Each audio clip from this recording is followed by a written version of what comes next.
No sertão de Juazeiro do Norte, lá pelos anos 70, a quaresma não era apenas um tempo de oração ou de deixar de comer carne.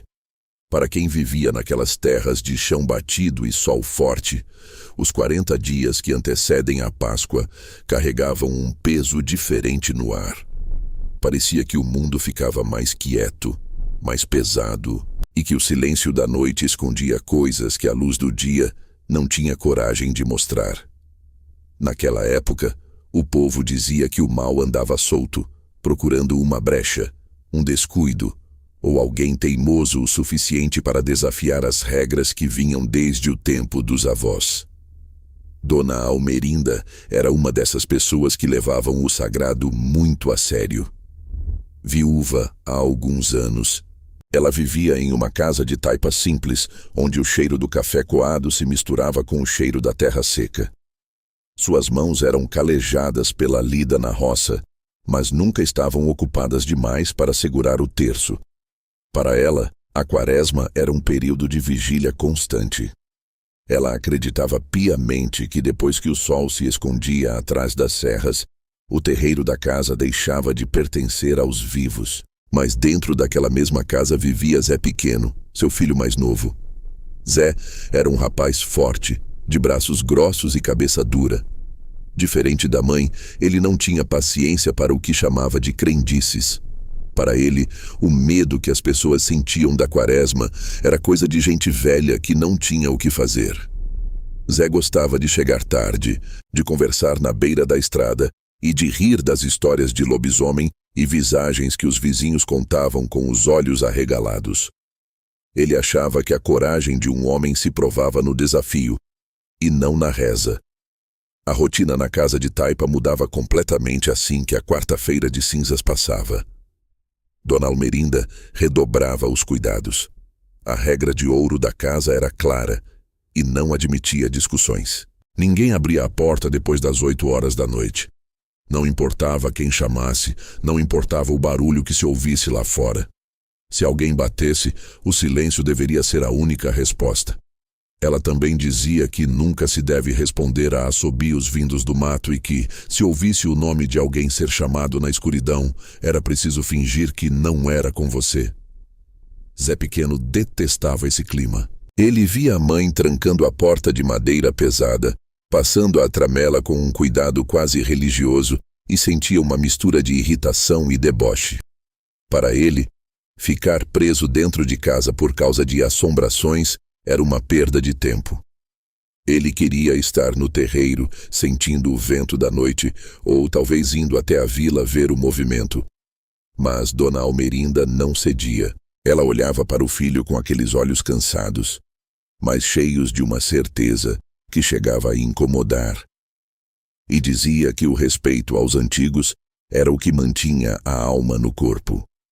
Enquanto a mãe acendia a lamparina de querosene, que soltava aquela fumaça preta e um brilho amarelado nas paredes de barro, Zé ficava sentado no banco de madeira, cutucando os dentes com um palito e balançando a perna, impaciente.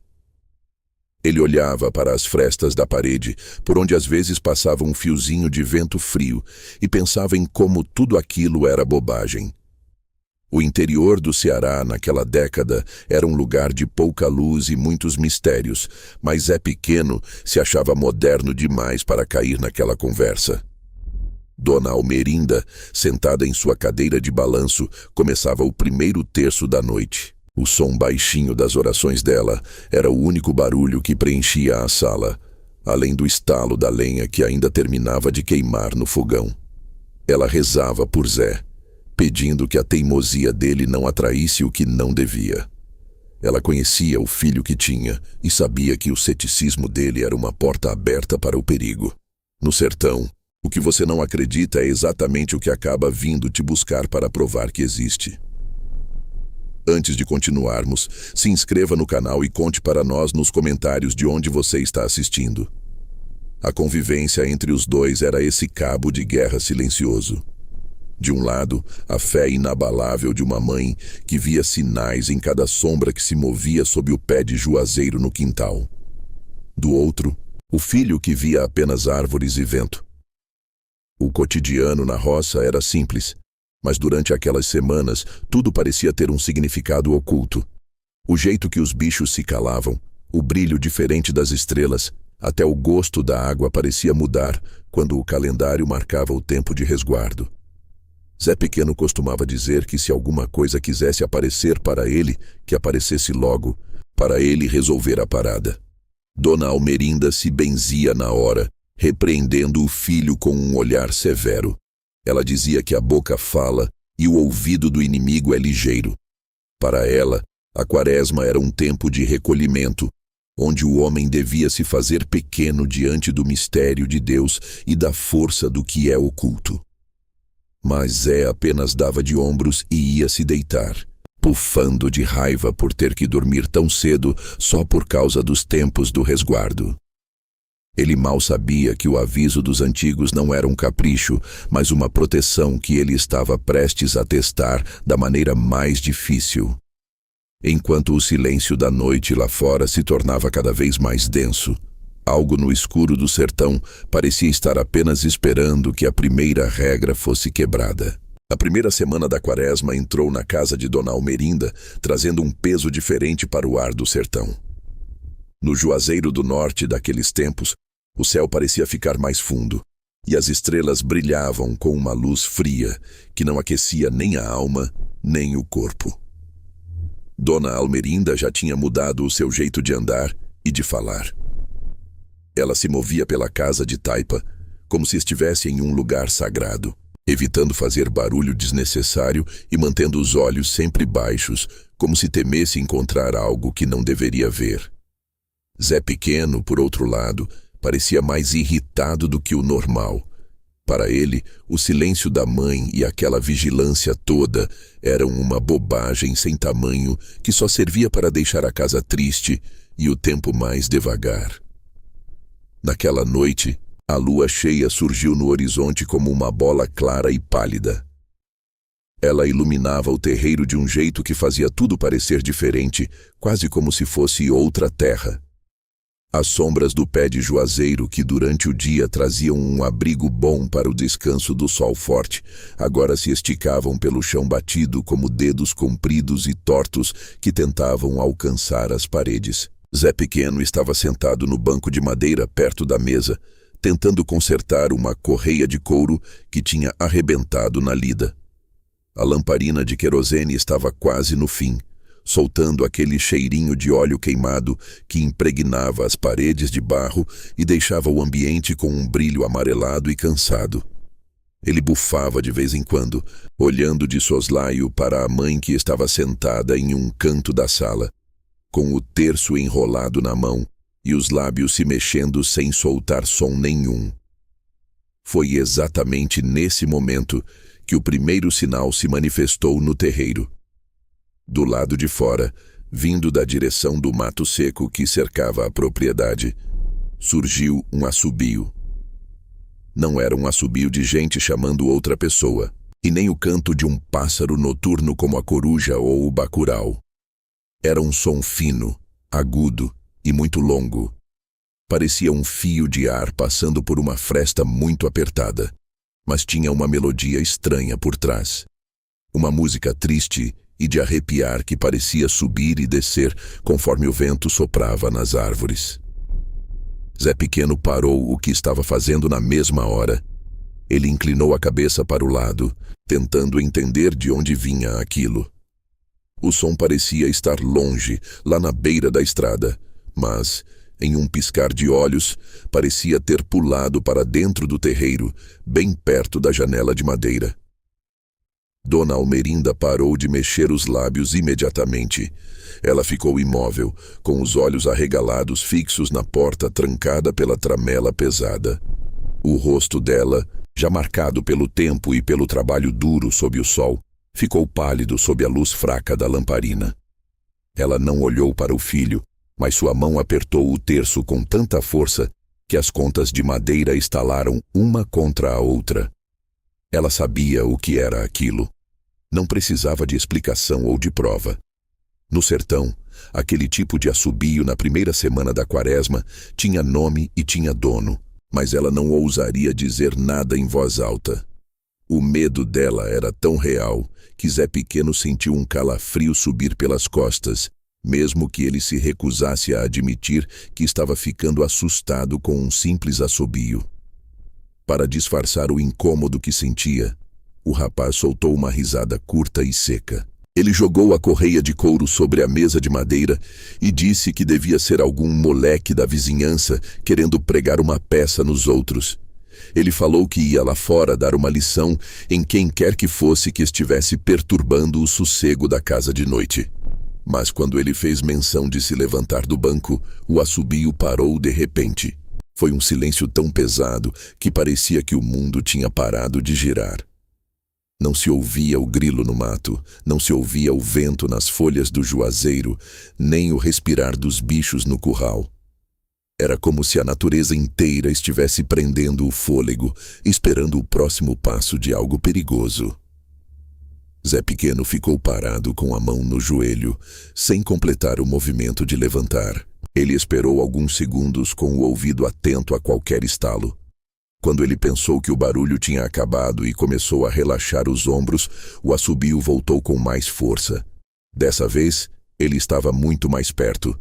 Parecia estar logo ali, do outro lado da parede de taipa, acompanhando o ritmo da respiração do rapaz. Era um som que parecia rir das dúvidas de Zé Pequeno. O rapaz sentiu uma raiva crescer dentro dele, uma vontade de provar que não tinha medo de visagem nenhuma. Ele se aproximou da fresta da janela, tentando enxergar alguma coisa no escuro do terreiro. Mas, toda vez que seus olhos chegavam perto da madeira, o som sumia. Era como se a coisa lá fora estivesse brincando, observando cada movimento dele através das rachaduras do barro. Dona Almerinda finalmente falou, com a voz baixa e tremida, sem tirar os olhos da porta. Ela pediu para o filho se afastar da janela e se sentar perto dela.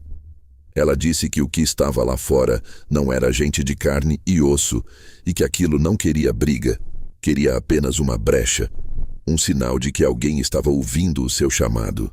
Zé Pequeno deu de ombros e disse que a mãe estava ficando velha e vendo assombração em tudo o que era canto. Ele se deitou na rede, tentando ignorar o clima pesado, mas não conseguiu pregar o olho. O assobio continuou a noite inteira, indo e voltando, às vezes parecendo estar longe no matagal, às vezes tão perto que Zé podia jurar que sentia o ar frio do sopro passando pelas frestas da parede. A sensação era de que algo muito antigo tinha acabado de chegar e não pretendia ir embora. A quaresma estava apenas começando e o silêncio da noite já não era mais um refúgio para ninguém naquela casa, mas sim uma armadilha que esperava pelo primeiro erro. Enquanto a lamparina se apagava por falta de querosene, a escuridão lá fora parecia ganhar vida própria, cercando a moradia de um jeito que a luz do dia seguinte levaria tempo para afastar. O sol nasceu vermelho e pesado por trás das serras do Juazeiro naquele dia seguinte, mas a luz clara não trouxe o alívio que Zé Pequeno tanto esperava. A noite tinha sido um tormento com aquele assobio que parecia não ter fim, e o rapaz acordou com o corpo todo doído, como se tivesse passado a noite carregando saco de cimento nas costas. Ele saiu de casa ainda cedo, antes mesmo de o café ficar pronto, e foi direto para o terreiro. Ele queria provar para si mesmo que tudo aquilo não passava de coisa da sua cabeça ou de algum bicho do mato. Ele olhou para o chão de barro batido, procurando por qualquer marca de pé ou de pata, mas a poeira parecia lisa, sem rastro nenhum, como se o som da noite anterior tivesse flutuado sobre a terra sem nunca encostar nela.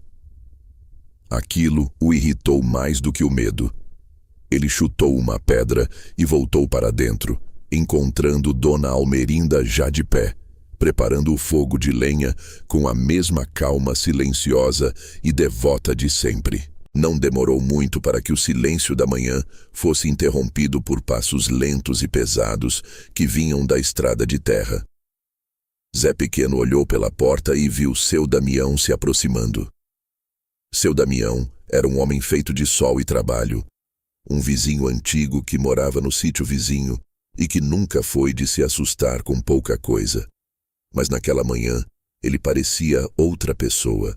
Seu rosto estava cinzento, as roupas estavam amarrotadas e ele segurava o cajado com uma força desnecessária, como se suas pernas pudessem falhar a qualquer momento.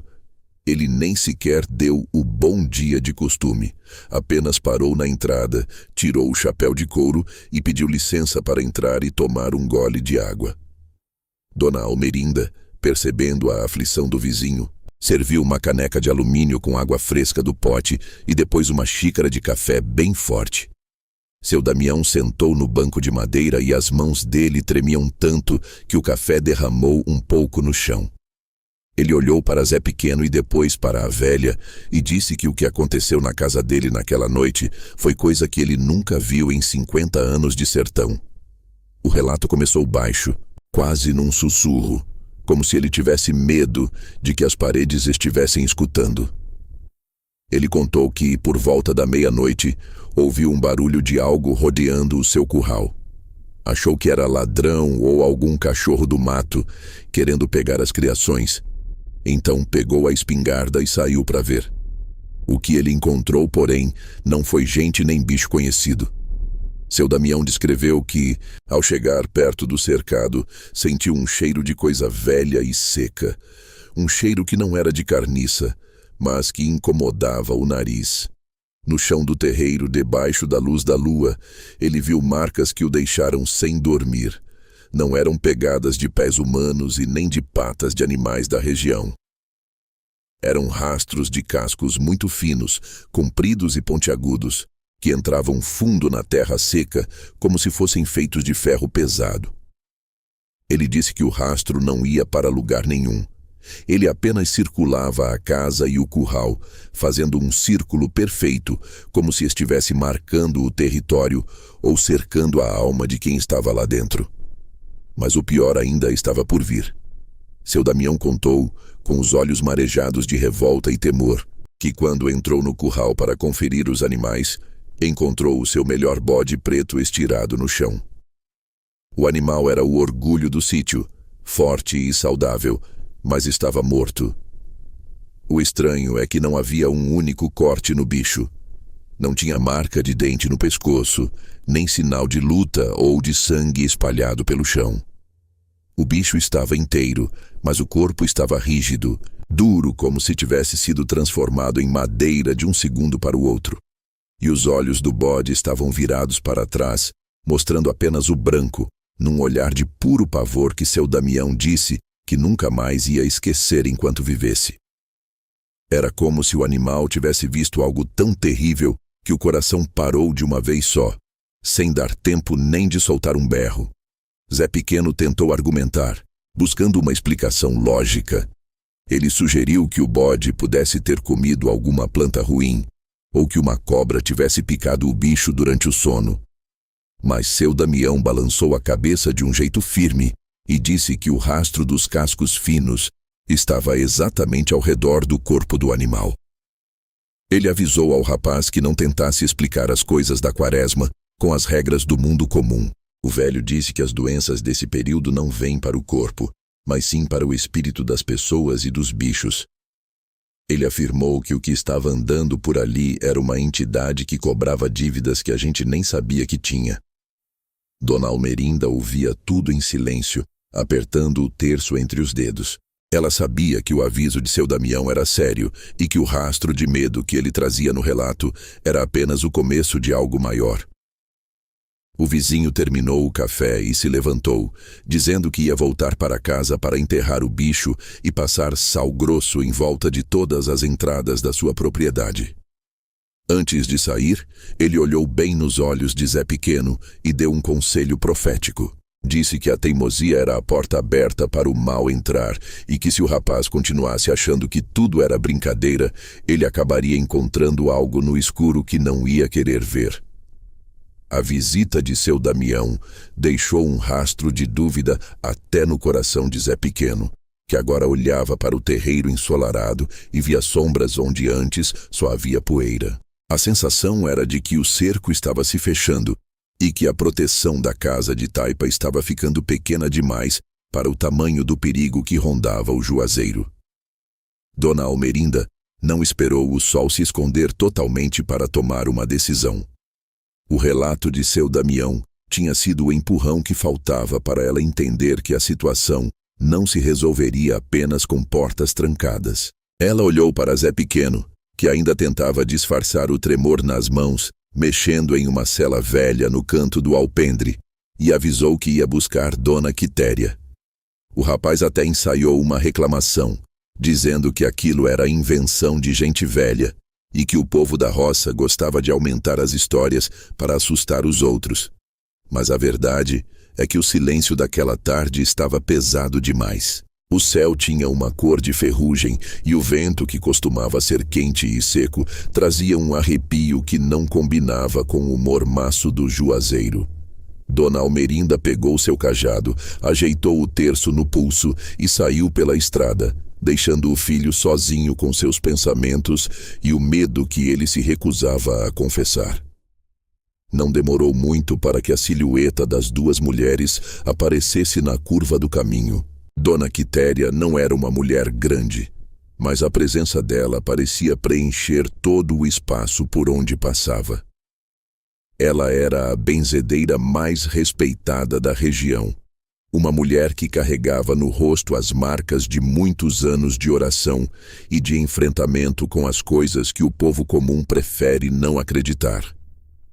Ela trazia nas mãos uma sacola de pano encardida, onde guardava seus instrumentos de fé, ramos de arruda ainda verdes, um pote com sal grosso e algumas velas de cera de abelha.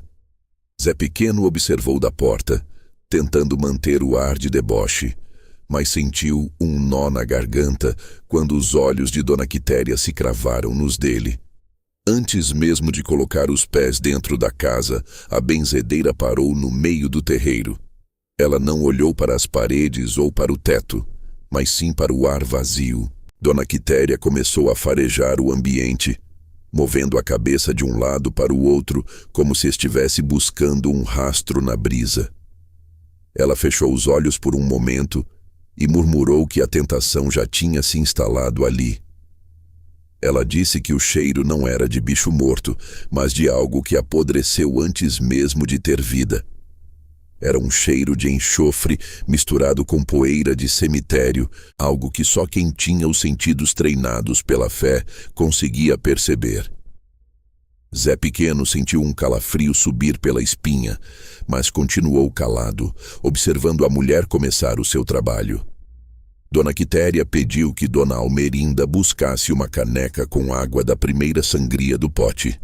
Com a água em mãos, a benzedeira começou a jogar punhados de sal grosso no batente da porta principal e nas janelas.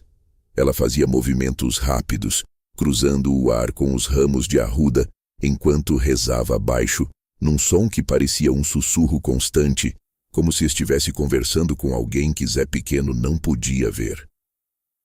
O cheiro da arruda logo tomou conta da sala, misturando-se ao aroma do café que ainda restava no bule.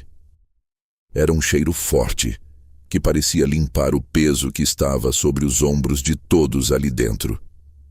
A benzedeira explicou que o sal era para queimar os pés de quem não tem alma, e a arruda servia para cegar os olhos de quem só quer o mal. O ritual continuou por todos os cômodos. Dona Quitéria passava o ramo de arruda nas paredes de taipa, batendo de leve no barro como se estivesse acordando a casa.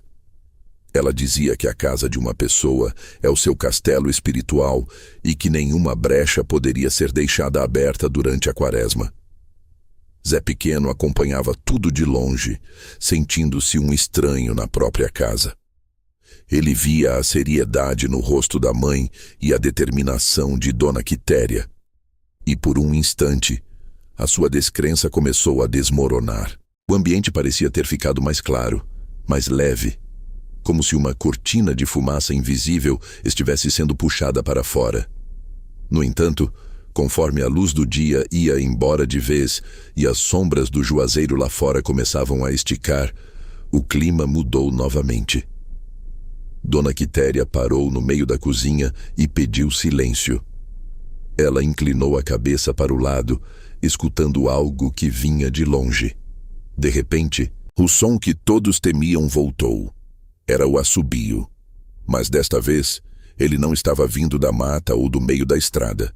O som era fino, agudo e parecia estar vindo de trás da casa, exatamente na direção do galinheiro. Era um assobio que parecia zombar das orações, um som que subia e descia de tom, carregado de uma malícia que fazia os pelos do braço de Zé Pequeno se arrepiarem instantaneamente. As galinhas, que já estavam recolhidas, começaram a se agitar. O barulho de asas batendo e o cacarejo desesperado dos animais ecoaram pelo terreiro, quebrando a paz que a benzedeira tentava construir. Dona Quitéria apertou o ramo de arruda com tanta força que os nós dos seus dedos ficaram brancos. Ela olhou para a porta dos fundos e avisou que a coisa estava com fome e que a proteção da casa estava sendo testada. O assobio ficou mais alto, mais insistente. E agora vinha acompanhado de um som seco, como se algo estivesse batendo contra as tábuas de madeira do galinheiro. O confronto que Dona Almerinda tanto temia tinha acabado de chegar na porta de sua casa, e Dona Quitéria sabia que a noite seria muito longa para quem não tivesse a alma devidamente protegida.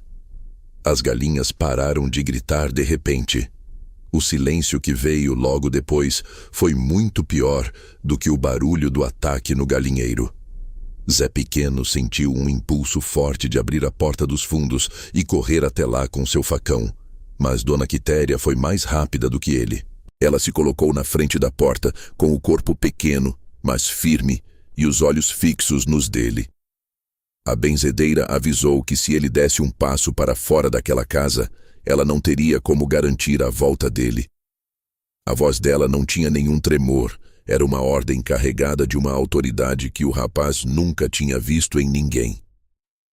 Ela disse que o que estava lá fora não queria as galinhas, mas sim quem estava dentro da casa, e que o barulho era apenas uma forma de chamar a atenção, uma armadilha para fazer o curioso colocar a cara para fora. Trovão, o cachorro vira-lata que sempre foi o guarda-valente daquela roça, estava em um estado de dar pena. Ele não latia para o que estava no terreiro. Em vez disso, o animal estava encolhido debaixo do banco de madeira da cozinha, tremendo tanto que dava para ouvir o bater de suas unhas no chão. Ele soltava uns gemidos baixos, um choro comprido que parecia o de uma criança com medo do escuro. Dona Almerinda, sentada no canto da sala, começou a rezar o terço em voz alta. As mãos dela, cheias de calos do trabalho no campo, passavam as contas de madeira com uma rapidez impressionante.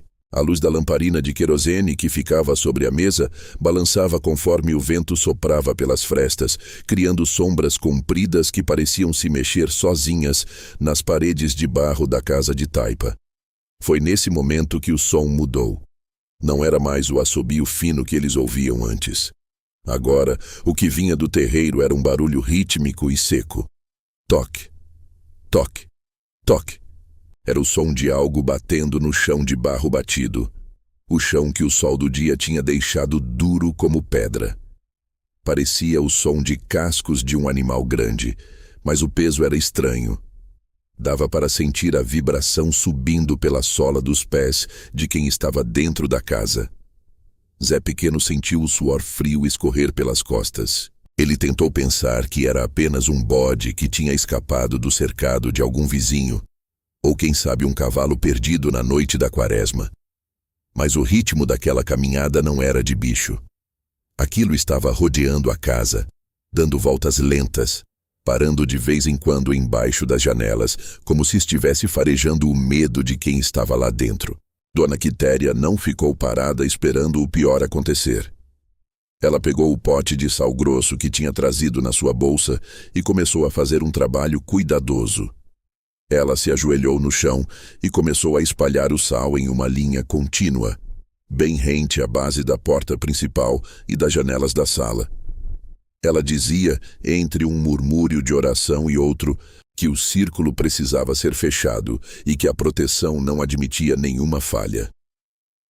Ela explicou para Zé Pequeno que o sal era a fronteira final, um limite que a coisa que estava lá fora não conseguia cruzar, porque o sal representa a pureza e a terra sagrada. Enquanto ela espalhava os cristais brancos, o som dos cascos ficou mais forte, parando exatamente do outro lado da porta da frente. O silêncio que se instalou naquele momento foi desesperador. Dava para ouvir apenas a respiração ofegante de Zé Pequeno e o murmúrio constante de Dona Almerinda. O cheiro dentro da casa mudou. O perfume forte da arruda, que antes era calmante, agora parecia lutar contra um cheiro podre que tentava entrar pelas frestas. Era um cheiro de carne que já tinha passado do tempo, misturado com o cheiro de couro velho e poeira de estrada. Zé Pequeno segurou o cabo do facão com tanta força que os dedos ficaram brancos. Ele sentia uma vontade quase incontrolável de olhar pelo buraco da fechadura, de ver o que era aquele bicho que caminhava como um homem, mas tinha pés de cabra.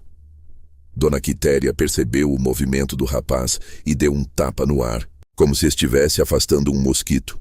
Ela ordenou que ele ficasse longe da porta. Ela explicou que o olhar é a primeira ponte que a tentação usa para entrar no coração da gente. Se ele olhasse para a coisa olharia de volta para ele. E o medo que ele sentia se transformaria em um convite. A benzedeira continuou seu ritual, agora acendendo uma vela de cera de abelha e colocando-a no centro da sala, bem em cima do chão de terra. Ela disse que aquela luz era o farol das almas perdidas e que enquanto a chama estivesse acesa, a escuridão não poderia tomar conta da casa. Lá fora, o som dos cascos recomeçou, mas agora era mais rápido, como se a entidade estivesse ficando impaciente com a barreira de sal e oração. O toque-toque-toque rodeava a casa em círculos cada vez menores e por um instante pareceu que algo pesado raspou contra a parede de taipa, fazendo o barro seco cair em pequenos pedaços no chão de dentro. Zé Pequeno sentiu o coração bater na garganta. O cerco estava fechado. Eles estavam presos dentro da própria casa, protegidos apenas por uma linha de sal e pela fé de duas mulheres velhas, enquanto algo que não pertencia ao mundo dos vivos exigia passagem na escuridão do Juazeiro. A noite ainda estava na metade, e a pressão psicológica de ouvir aquela caminhada invisível estava começando a quebrar a resistência do jovem teimoso. Aquele som de cascos que rodeava a casa parou de repente, como se a coisa tivesse cansado de caminhar em círculos no barro duro.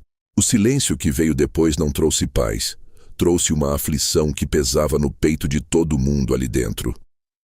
Zé Pequeno, com os olhos fixos na porta de madeira, sentia o suor escorrer pela testa e arder nos olhos, mas ele não ousava se mexer para limpar. O facão em sua mão parecia um brinquedo inútil diante do peso daquela quietude.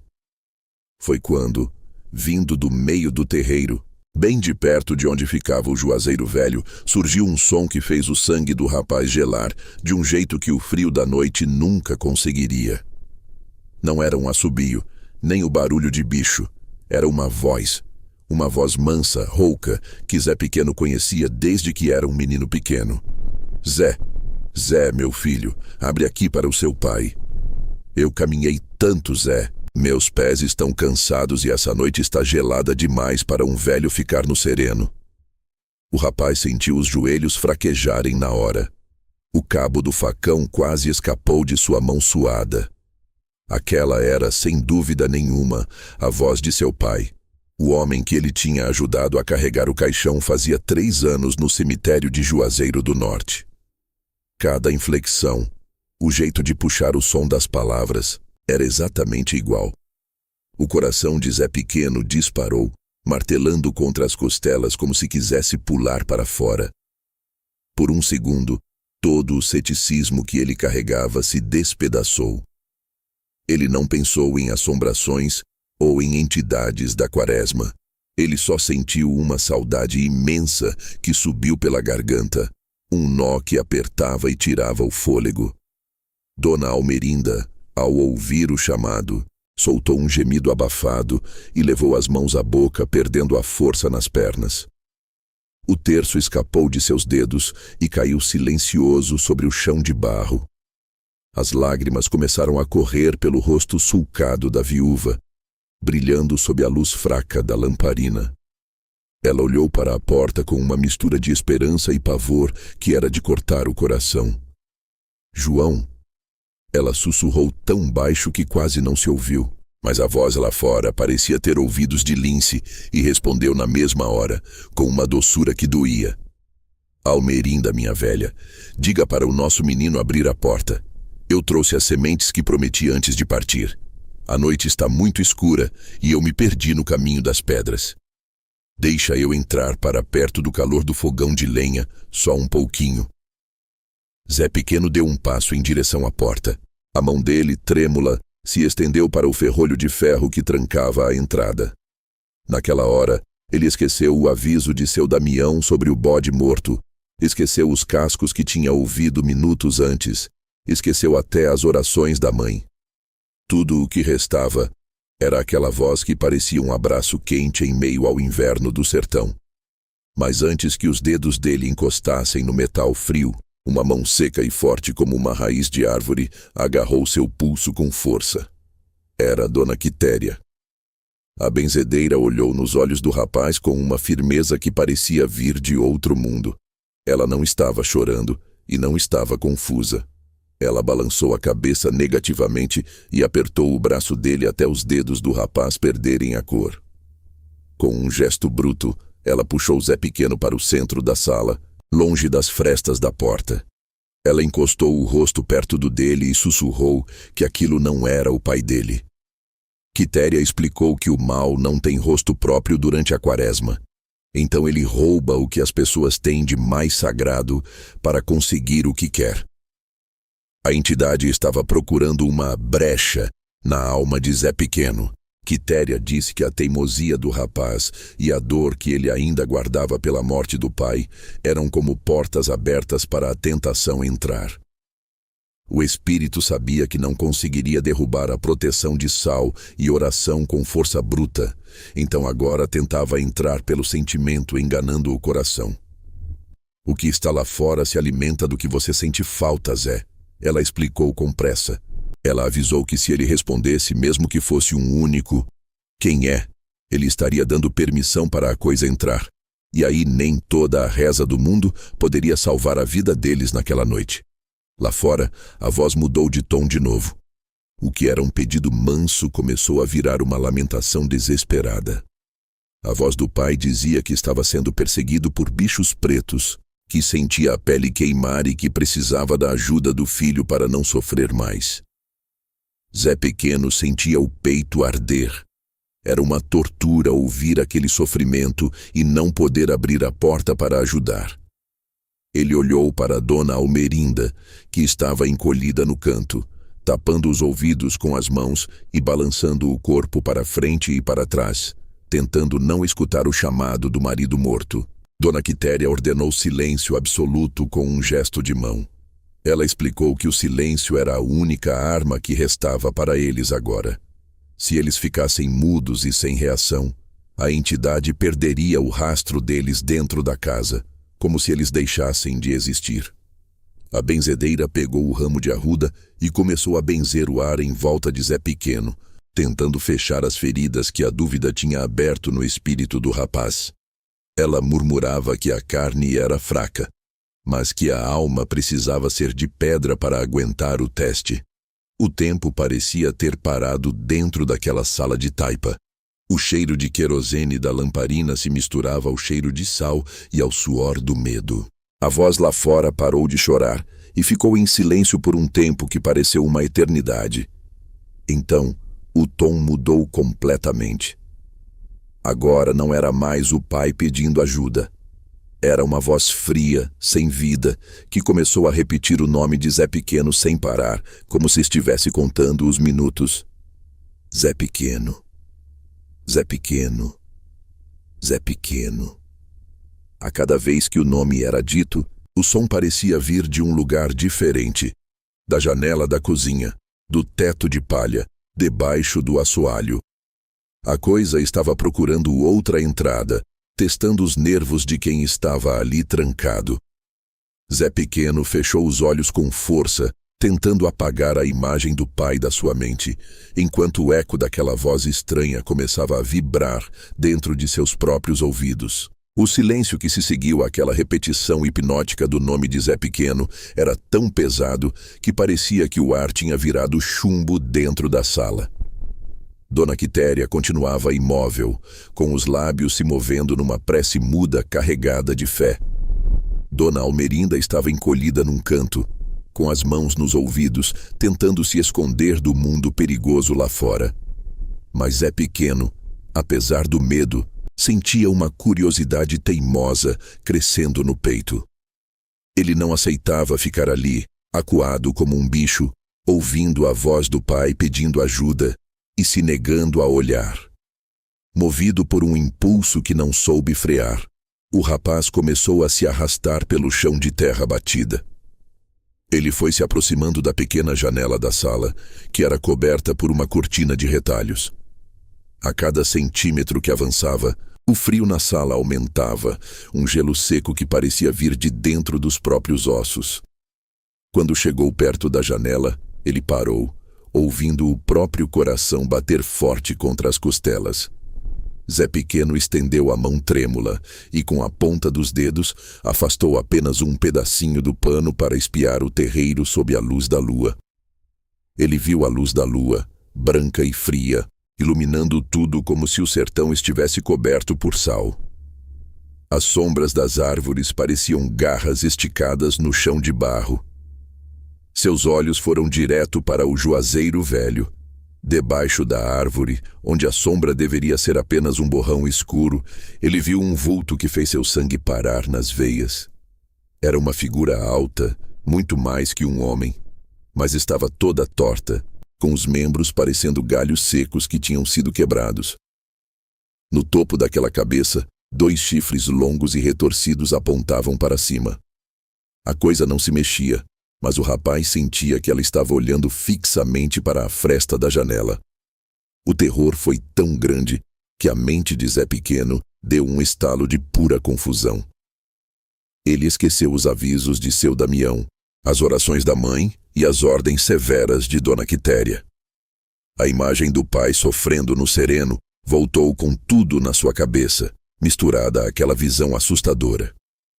Em um momento de puro desespero, as palavras saíram da sua boca num sussurro que cortou o ar. Pai, é o senhor mesmo? Por que o senhor está desse jeito no meio do escuro?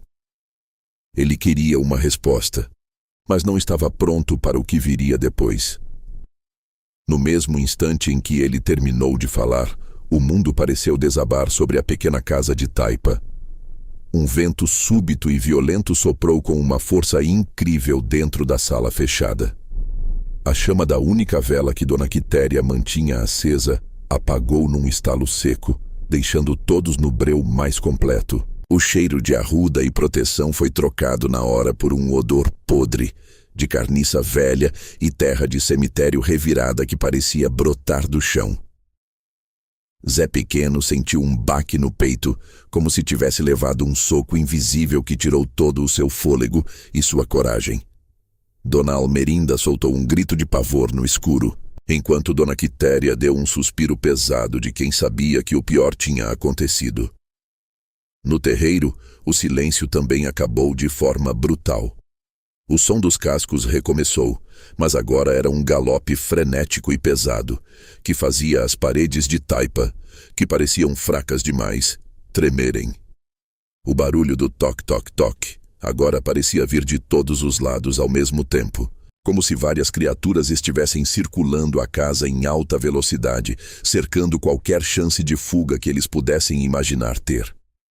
Zé Pequeno caiu de joelhos no chão, sentindo as mãos formigarem de pavor. Ele percebeu tarde demais o erro terrível que tinha cometido. Ao responder o chamado, ele tinha quebrado a barreira do silêncio e dado à entidade o que ela mais queria, o reconhecimento da sua presença.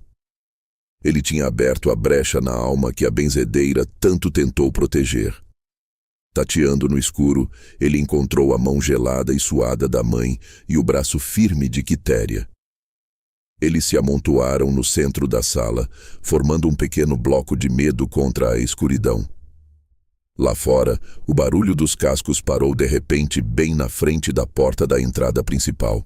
O silêncio que se seguiu foi interrompido por um som de algo sendo arrastado na madeira velha, como se unhas compridas estivessem procurando uma rachadura para entrar. O frio agora era insuportável, fazendo o rapaz tremer sem conseguir parar um segundo sequer. Ele sabia que o que estava lá fora estava rindo do seu erro. O vulto chifrudo tinha sido convidado pela sua própria voz, e agora a cobrança estava apenas começando.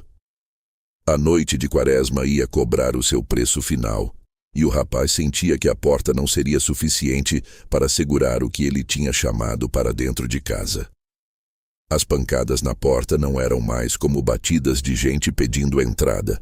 Eram golpes secos, pesados e violentos que faziam a madeira de lei gemer como se estivesse viva e sentindo dor. A cada impacto, a poeira de barro das paredes de taipa caía sobre os três, sujando o cabelo de Dona Almerinda e o rosto suado de Zé Pequeno. No escuro total, o som parecia dobrar de tamanho. O rapaz sentia que a porta não ia aguentar por muito mais tempo. Ele conseguia ouvir o estalo das dobradiças velhas e o som do ferrolho de ferro sendo forçado contra o batente. O cheiro de podre agora era tão forte que chegava a queimar o nariz. Um cheiro que lembrava bicho morto no sol há muitos dias, misturado com um bafo quente que parecia atravessar as frestas da madeira. Foi então que o horror mudou de forma. O barulho dos golpes parou de repente, dando lugar a um silêncio que incomodava mais do que a barulheira. Zé Pequeno, encolhido no chão, ouviu um suspiro longo logo atrás da porta. Então, uma voz começou a falar. Mas não era a voz do pai dele desta vez. Era a voz de Dona Almerinda. A voz era idêntica, com o mesmo jeito arrastado de falar, o mesmo tom de cansaço e até o mesmo sotaque do sertão. A voz lá fora dizia que estava com frio, que precisava que o filho abrisse a porta porque ela tinha ficado trancada do lado de fora por engano. O rapaz sentiu um nó na garganta e uma confusão mental que quase o fez se levantar. Ele olhou para o lado e, mesmo no breu, sentiu a presença da mãe verdadeira ali, agarrada ao seu braço, tremendo e rezando baixo. Ter a mãe ao seu lado e ouvir a voz dela chamando do lado de fora foi o momento em que a sanidade de Zé Pequeno quase se quebrou por completo. Dona Quitéria percebeu o perigo e agiu rápido. Ela tateou o chão até encontrar o prato com sal grosso e o ramo de arruda que ainda restava. Com uma força que ninguém diria que uma mulher daquela idade tinha, ela se levantou e começou a chicotear o ar na direção da porta com a planta. Ela não gritava, mas sua voz era firme como uma rocha, enquanto ela dizia palavras de ordem, mandando aquela coisa voltar para o lugar de onde tinha vindo. Ela dizia que ali naquela casa morava gente de fé e que o erro de um jovem não era o suficiente para entregar a alma de todos. A benzedeira pegou o sal e começou a jogar contra a porta, e toda vez que um grão de sal batia na madeira, ouvia-se um chiado, como se estivesse encostando em ferro em brasa. Lá fora, a entidade parou de fingir. A voz de Dona Almerinda se transformou num rosnado grosso, uma risada que não parecia vir de garganta humana. A coisa começou a berrar nomes e segredos que só a família sabia. Ela gritou sobre uma promessa que o pai de Zé Pequeno tinha feito anos atrás, quando o rapaz ainda era um bebê e estava muito doente. O pai tinha prometido que, se o filho sobrevivesse, ele seria entregue ao serviço da igreja e nunca deixaria de respeitar as tradições sagradas. Mas o pai morreu antes de contar isso, e Zé Pequeno cresceu debochando de tudo o que era sagrado. A entidade estava ali para cobrar a dívida daquela promessa quebrada. Ela não queria apenas assustar. Ela queria levar o que, na visão dela, pertencia ao escuro por causa do desrespeito e da falta de palavra.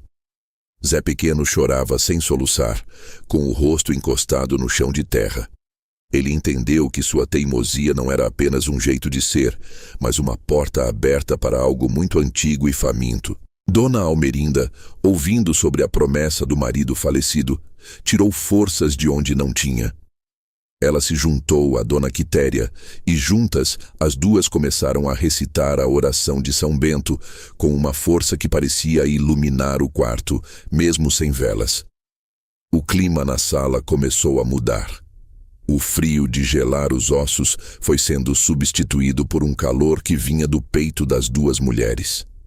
Elas não recuaram, mesmo quando a coisa deu um último e poderoso chute na porta que fez a madeira rachar de cima a baixo. Naquele momento crítico, quando parecia que a criatura ia finalmente entrar, um som diferente cortou a noite. Bem longe, no galinheiro de seu Damião, o galo cantou. O som foi baixo, quase um eco, mas foi o suficiente. No sertão, o primeiro canto do galo durante a quaresma é o sinal de que a guarda das sombras terminou e que o dia, mesmo que ainda demore a clarear, já começou a vencer a noite. O vulto do lado de fora soltou um urro de ódio, um som que parecia o metal sendo rasgado. Ouviu-se o barulho dos cascos batendo em retirada, galopando para longe, em direção à mata fechada que cercava o roçado. O som foi diminuindo, ficando cada vez mais fraco, até que o silêncio da madrugada voltou a reinar, desta vez de um jeito pacífico. Eles esperaram o sol nascer de verdade para ter coragem de abrir a porta. Quando a luz amarela da manhã bateu no terreiro, a visão era de arrepiar. A porta de madeira estava cheia de marcas de queimadura e sulcos profundos, como se garras de ferro tivessem tentado rasgar a entrada. No chão de barro, as pegadas de cascos finos e compridos circulavam a casa toda, mas não conseguiam ultrapassar a linha de sal que Dona Quitéria tinha feito.